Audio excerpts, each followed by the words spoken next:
Good morning बोलो से। आज हमारा 12th क्लास का जो सब्जेक्ट हो बिजनेस मैनेजमेंट का चैप्टर नेक्स्ट है ऑर्गेनाइजेशन का। Organisation structure, functional and technical, मतलब कि हमारे संगठन की जो प्रक्रिया है उसके बारे में। संगठन ढांचा, ऑर्गेनाइजेशन संगठन मतलब तो संगठन ढांचा, उसके कार्यों, उसके विभाग, इसके बारे में हमें डिस्कस करना है। तो सबसे पहले हमें ये पता लगाना है कि जो ऑर्गेनाइजेशन संगठन है, जो ऑर्गेनाइजेशन संगठन ढांचा है हमारा, वो होता क्या है, संगठन ढांचा होता क्या है, सबसे पहले हमें इसको डिस्कस करना है। तो इसका जो मीनिंग होता है वो ये होता है कि इसका मीनिंग होता है it refer to outcome for organisation process. Organisation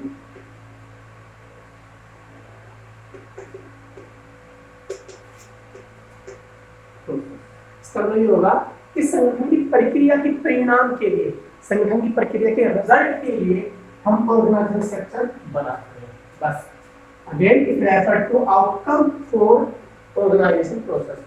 संगठन की प्रोसेस के प्रक्रिया के लिए जो रिजल्ट फाइंड आउट करते हैं उसके लिए हम ऑर्गेनाइजेशन स्ट्रक्चर बनाते हैं। आप इनपुट वाला कर सकते हो, ठीक है। इसमें यही दे रखा है कि organisation structure refer to a that specific pattern of relationship which is created during the organisation process. तो एक विशेष संरचना, स्पेसिफिक पैटर्न ऑफ रिलेशनशिप, मतलब एक ऐसी संरचना बनाई जाएगी जिसके द्वारा हम ऑर्गेनाइजेशन प्रोसेस को क्रिएट कर सके, मतलब रचना कर सके, तो फिर परिणाम फाइंड आउट कर सके। तो टू हिट वाला करने में जो दे रखा है हमारा it refer to outcome of organisation process, ठीक है। इसके बाद आगे हम जो करेंगे इसके design for types of organisation.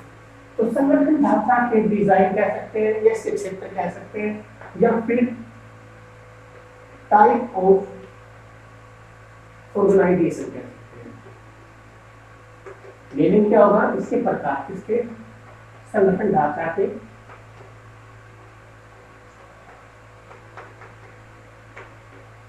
प्रकार। मेनी टाइप्स होते हैं, तो क्या क्या वो हम पढ़ेंगे। इसमें क्या होता है, जितने भी लोग होते हैं और पीपल इन फर्म में, जितने लोग होते हैं कार्य करने वाले बिजनेस में, वो उनको जो कार्य दिया जाता है उसको कार्य निश्चित जॉब पर जो कार्य करने वाले होते हैं तो उनको कुछ कार्य करने के लिए दायित्व दिए जाते हैं। ये कह भी रहा है कि all people working in enterprises are assigned certain job for the success accomplishment some authority to given them. मतलब कि जितने भी लोग वहां कार्य करने वाले होते हैं तो उनको जिस कार्य पर अपॉइंटमेंट किया जाता है उसके लिए उनको कुछ रिस्पॉन्सिबिलिटी दे दी जाती है, या फिर जिम्मेवारी या अधिकार दे दिए जाते हैं, ताकि वो उस कार्य को अच्छे से अच्छे कार्य से या अच्छे से अच्छे तरीके से कर सके बाय फ्रीडम विदाउट टेंशन, ठीक है। It depend upon the name of job in every enterprise, it depend upon the nature of job in every enterprise to think as to how authority is to be given the employee। और ये भी निर्भर करेगा कि किस किस प्रकार की प्रकृति में आ गया ना, नेचर ऑफ जॉब, जॉब की जो भी नेचर ऑफ जॉब, जिस प्रकार की जॉब की प्रकृति होगी उसी के बेस पे हम एम्प्लॉय को किस प्रकार के अधिकार देंगे।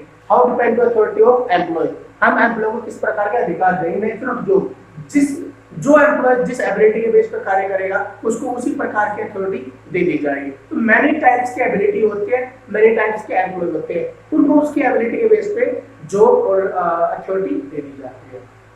तो यही चीजें थी इसमें। And there can be some different in nature of work in different enterprises. ये है क्योंकि यहाँ पे डिफरेंट प्रकार के वर्क होते हैं, तो डिफरेंट प्रकार की क्या होगी, इंटरप्राइजेज होगी। मैं अभी बता दिया है डिफरेंट वर्क कौन से होते हैं वो भी बताएंगे हम अभी। It means because of different nature of work method of distribution authority responsibility will be different. अगर डिफरेंट ऑफ वर्क होगा, डिफरेंट ऑफ वर्क होगा नेचर ऑफ जॉब का, तो उसके लिए डिफरेंट रिस्पांसिबिलिटी होगी, डिफरेंट अथॉरिटी होगी और डिफरेंट क्या होगा, अचीवमेंट होगी, डिफरेंट क्या होगा, वर्क होगा। तो रिस्पॉन्सिबिलिटी, अचीवमेंट एंड अथॉरिटी सारे क्या होगा, डिफरेंट होगा, क्योंकि वर्क भी क्या, जो नेचर ऑफ जॉब के जो एम्प्लॉय लगाए जाएंगे उनका क्या है, एबिलिटी भी डिफरेंट होगी। तो जैसे कि अब जो साइंस के टीचर हो, साइंस ही पढ़ाएगा, कॉमर्स का आर्ट तो पढ़ाएगा नहीं, तो साइंस के टीचर को साइंस के बेस पे सब्जेक्ट दिए जाएंगे, जो इसमें अथॉरिटी दी जाएगी, रिस्पॉन्सिबिलिटी दी जाएगी साइंस के टीचर को, वो साइंस सब्जेक्ट के लिए दी जाएगी, लेकिन आर्ट और कॉमर्स के लिए दी जाएगी। तो इसमें सिर्फ यही कह रहा है कि जैसा वर्क होगा उसको वैसे ही रिस्पॉन्सिबिलिटी दे दी जाएगी। In other words, different business enterprises have separate organizational structures. तो इसलिए अगर हम छोटे से वर्ड में इसको करें तो हम ये कह सकते हैं कि different work in business.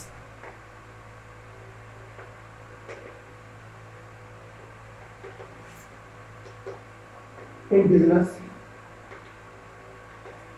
अगर कार्य बिजनेस में डिफरेंट कार्य होंगे तो ऑर्गेनाइजेशन स्ट्रक्चर भी कैसा होगा,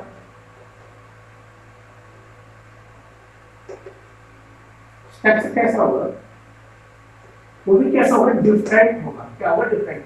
अगर कार्य अलग अलग प्रकार से किए जा रहे हैं, जिसको कॉमर्स का कार्य कॉमर्स का करेगा, साइंस का कार्य साइंस का करेगा, आर्ट का कार्य आर्ट का करेगा, तो अगर कार्य डिफरेंट टाइप्स किए जा रहे हैं तो ऑर्गेनाइजेशन स्ट्रक्चर भी क्या होगा, डिफरेंट डिफरेंट होंगे। तो क्या क्या डिफरेंट होगी, ये इसके टाइप्स हम देखेंगे कौन कौन से।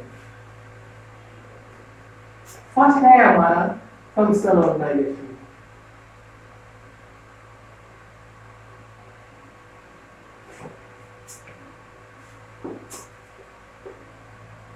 फंक्शनल ऑर्गेनाइजेशन, इसको क्या कहते हैं, कार्यात्मक विभाग। क्या कहते हैं, कार्यात्मक विभाग। उसके बाद हमारा सेकंड आ जाता है डिविजनल ऑर्गेनाइजेशन। क्या है, डिविजनल ऑर्गेनाइजेशन।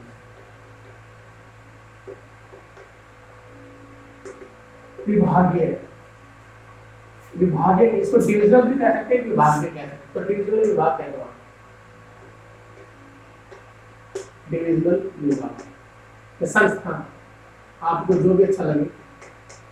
थर्ड पॉइंट है लाइन डिपार्टमेंट या line organisation, one line organisation, one line organisation.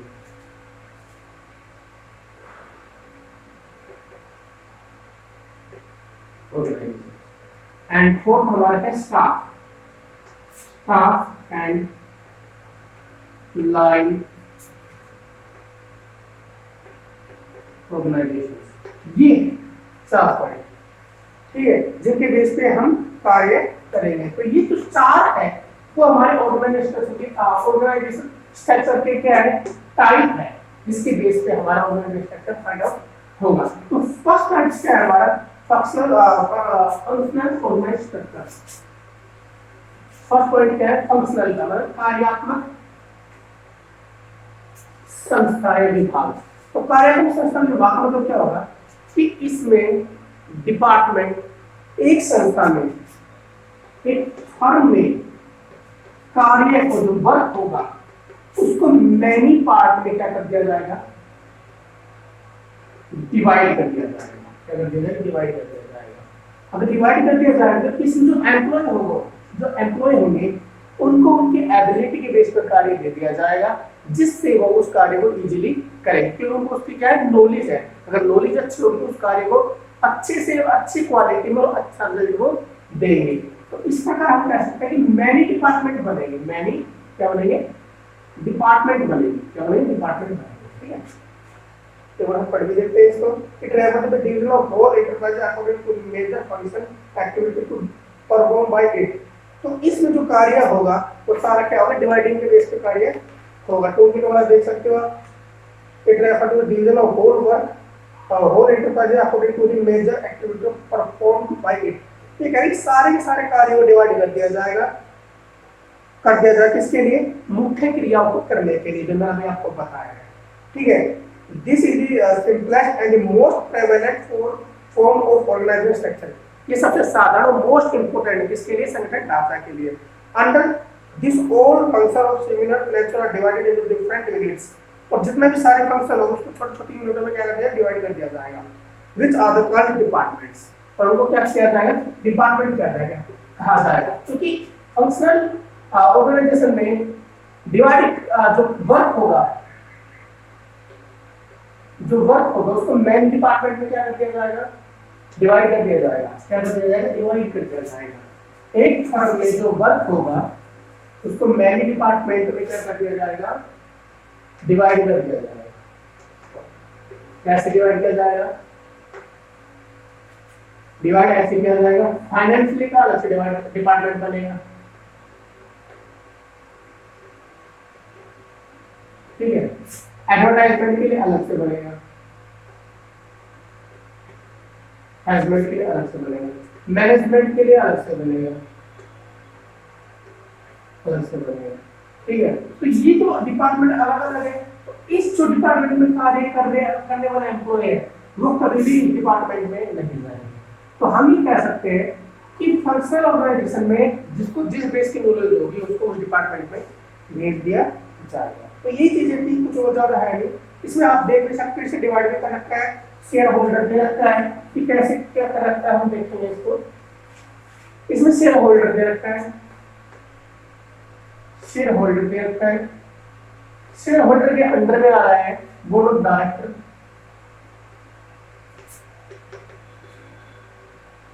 Board of director के अंडर में आ रहा सीईओ, चीफ एग्जीक्यूटिव ऑफिसर, और इसके जो अंडर में आ रहे हैं वो काफी डिपार्टमेंट आ रहे हैं। फाइनेंशियली कह सकते हैं, एडवर्टाइजमेंट कह सकते हो, तो एडवर्टाइजमेंट में काफी ज्यादा डिपार्टमेंट हम पढ़ लेंगे। इसके अलावा पर्सनल डिपार्टमेंट कह सकते हैं, पर्सनल डिपार्टमेंट कह सकते हैं। आप पढ़ने में इसको जिसमें दे रखे हैं, प्रोडक्शन भी दे रखा है, मार्केटिंग दे रखा है, फाइनेंस दे रखा है, अब पर्सनल, तो यहाँ प्रोडक्शन डिपार्टमेंट में आ जाएगा और मार्केटिंग या इसमें आ गया हमारा, तो एडवर्टाइजमेंट में आ गया ये, एक प्रोडक्शन डिपार्टमेंट और आ जाता है यहाँ पे। और इस एडवर्टाइजमेंट को डिपार्टमेंट को मार्केटिंग डिपार्टमेंट में, सेलिंग डिपार्टमेंट में एंड मार्केट रिसर्च डिपार्टमेंट में डिवाइड कर देंगे। तो ये चीजें हैं जो किसी भी कार्य को मैं डिपार्टमेंट में डिवाइड करते हैं। इस कार्य को करने वाला एम्प्लॉय कभी भी इस कार्य में नहीं जाएगा, इस कार्य को करने वाला एम्प्लॉय इस कार्य में नहीं जाएगा, तो किसी भी दूसरे के डिपार्टमेंट में कभी वर्क नहीं करेगा।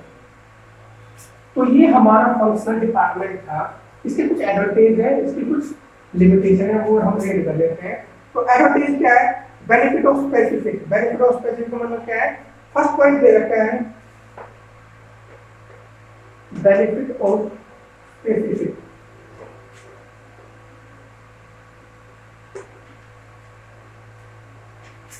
स्पेशलाइजेशन, विशिष्टीकरण करना, क्या है ना, विशिष्टीकरण करना। The whole company divided in many departments on basis of major activities performed. Each department is head by an expert manager. This result is more and more better. और की बात है, इसमें क्या होगा, सारे कार्य को मैंने भागों में डिवाइड कर दिया जाएगा और इस पार्ट के जो एम्प्लॉय मैनेजर होंगे वो अपने डिपार्टमेंट में कार्य करेंगे, ठीक है, और जो मैनेजर होंगे वो अधिक से अधिक एक्सपीरियंस होल्डर होंगे, जिससे वो अपने डिपार्टमेंट में अच्छे से अच्छा रिजल्ट आउट करेंगे, जिससे क्या होगा, आपको अधिक से अधिक क्या होगा, प्रॉफिट होगा। तो ये दे रखा था। कोऑर्डिनेशन इन स्टेबलाइजर और persons working with in department, जितने व्यक्ति होंगे वो अपने डिपार्टमेंट में क्या करेंगे, कार्य करेंगे। तो फर्स्ट डिपार्टमेंट का जो एम्प्लॉय होगा या एक डिपार्टमेंट जो भी एम्प्लॉय होगा वो उसी डिपार्टमेंट को एम्प्लॉय अच्छा कोऑर्डिनेशन रखेंगे। क्यों? क्योंकि उन सबको अपने डिपार्टमेंट की अच्छी नॉलेज है, वो एक दूसरे को अंडरस्टैंड कर लेते हैं। तो उससे क्या होगा, उस डिपार्टमेंट में जो एम्प्लॉय होंगे वो आपस में एक दूसरे से अच्छा कोऑर्डिनेशन करेंगे और अच्छे से अच्छे क्वालिटी का रिजल्ट फाइंड आउट करेंगे। And marginal effective in increasing, sorry, managerial efficiency increase, प्रबंधकीय कुशलता में वृद्धि। जो मैनेजर की जो कुशलता उसमें क्या होगा, इंक्रीज होगा, ठीक है। Have the increasing managerial efficiency because of performance in some work again and again for the increase process. और ऐसी बात है, जब डिपार्टमेंट जुड़े एम्प्लॉय होंगे वो जिस डिपार्टमेंट में कार्य कर रहे हैं उनको उसके एबिलिटी के बेस पे कार्य दे दिया जाएगा। तो उस कार्य को, सेम वर्क को वो अगेन टू अगेन करते रहेंगे, तो बार बार करेंगे, तो उस कार्य में वो क्या हो जाएंगे, अच्छे से स्किलफुल हो जाएंगे, कार्यकुशल हो जाएंगे, जिससे क्या हुआ, कार्य वो अच्छे से अच्छे प्रकार से रिजल्ट दे सकेंगे कार्य का। तो कुछ ज्यादा है नहीं इसमें।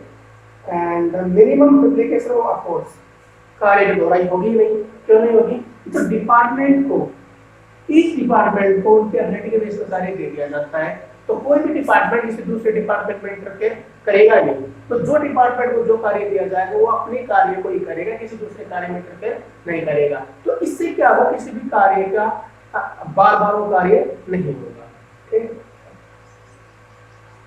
ट्रेनिंग इज फैसिलिटेटेड, कॉमन सी बात है, ट्रेनिंग भी सहायक होगी। The facilitated training of person has focused only on limit range of skills, common सी बात है, किसी भी एम्प्लॉय को उसके डिपार्टमेंट में जाने से पहले क्या दी जाएगी, उसको एक ट्रेनिंग दी जाएगी, ताकि वो उस कार्य को उस डिपार्टमेंट के अंडर में करने, कार्य को उस डिपार्टमेंट के अंडर में करें तो अच्छे से करें। तो अच्छे से करने से पहले उसको क्या दी जाएगी, कुछ महीनों की ट्रेनिंग दी जाएगी, बारीकी से उस कार्य के बारे में उसको समझाया जाएगा, ताकि वो उस कार्य को अच्छे से करके फ्रंट के लिए अच्छा रिजल्ट दे सके। 5 पॉइंट कर ले इसकी हानि देखो, डिसएडवांटेज ऑफ कार्यात्मक संगठन के, फंक्शनल ऑर्गेनाइजेशन के, इग्नोरेंस ऑफ ऑर्गेनाइजेशन ऑब्जेक्टिव। देखो इसमें क्या होगा, जब डिपार्टमेंट में डिवाइड कर दिया जाएगा तो सब डिपार्टमेंट अपनी मनमानी से कार्य करेंगे, तो अज्ञान करेंगे किसको, फंक्शनल उद्देश्य को। क्यों, क्योंकि जो डिपार्टमेंट है वो अपने डिपार्टमेंट तक लिमिट रहेगा, वो अपने डिपार्टमेंट के ही कार्य को करेगा, तो वो दूसरे डिपार्टमेंट इंटरफेयर नहीं करेगा, या फिर दूसरे डिपार्टमेंट को नीचे गिराने की कोशिश करेगा। क्यों, क्योंकि वो अपने डिपार्टमेंट का जो रिजल्ट है वो अच्छा लाना चाहता है, और वो अपनी मनमानी से कार्य करेगा। तो इसलिए कह सकते हैं कि ये जो डिपार्टमेंट से डिवाइड किया कार्य है, कहीं ना कहीं एक ऑर्गेनाइजेशन ऑब्जेक्टिव के लिए, जब फंक्शनल ऑब्जेक्टिव को लेकर होगा, इग्नोरेंस होगा। डिफिकल्ट इंटरडिपेंडेंट कोऑर्डिनेशन, अंतर विभागीय कोऑर्डिनेशन मतलब अंतर विभागीय समन्वय। अब जो डिपार्टमेंट होगी, जो कार्य होगा मेरे पार्टों में डिवाइड कर दिया जाता है, मेरे डिपार्टमेंट में डिवाइड कर दिया जाता है। तो जो डिपार्टमेंट जैसे कि ए बी सी 3 डिपार्टमेंट है, तो जो ए डिपार्टमेंट है वो सिर्फ अपने कार्य करने वाले एम्प्लॉय के साथ अच्छा कोऑर्डिनेशन करेगा, वो कभी भी बी डिपार्टमेंट के एम्प्लॉय के साथ सी डिपार्टमेंट के एम्प्लॉय के साथ कभी भी अच्छा कोऑर्डिनेशन नहीं करेगा। तो वो सिर्फ अपने डिपार्टमेंट का अच्छा बनाने की सोचेगा, ताकि कंपनी उसको ज्यादा से ज्यादा क्या करे, प्रेफरेंस दे। इसलिए वो कभी भी इन डिपार्टमेंटों को कभी भी मोटिवेट नहीं करेगा। ठीक है, इससे क्या होगा, वे अच्छा कोऑर्डिनेशन कार्य को करने में कभी नहीं हो पाएगा। कॉन्फ्लिक्ट ऑफ इंटरेस्ट, हितों में टकराव, आपस में क्या करना, एक तरह से चिड़चिड़ेपन से बातें करना।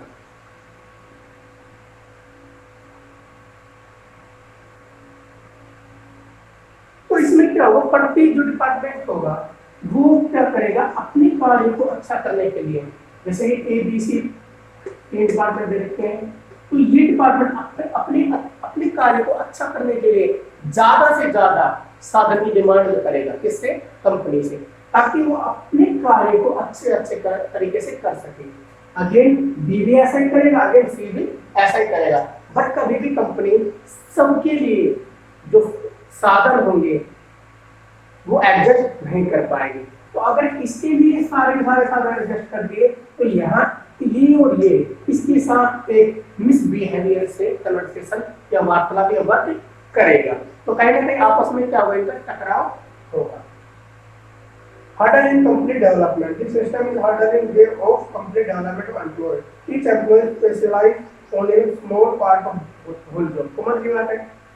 कठिनाई होगी कार्य को कंप्लीट करने में, तो क्योंकि यहाँ ए जो होगा, कार्य तो पूरा ही है, कार्य तो पूरा ही है, और जो ए है पूरी कार्य का सिर्फ एक ही पार्ट को कंप्लीट कर रहा है, और जो इस पार्ट में जो एम्प्लॉय कार्य करने वाले हैं वो कभी भी इस पार्ट के एम्प्लॉय इस पार्ट के एम्प्लॉय से कोई कॉन्टेक्ट नहीं रहेगा। तो क्योंकि इस पार्ट के एम्प्लॉय को इस पार्ट के वर्क की नॉलेज नहीं होती है, तो इसमें पूरे कार्य के छोटे से भाग में वो एम्प्लॉय कार्य करता है।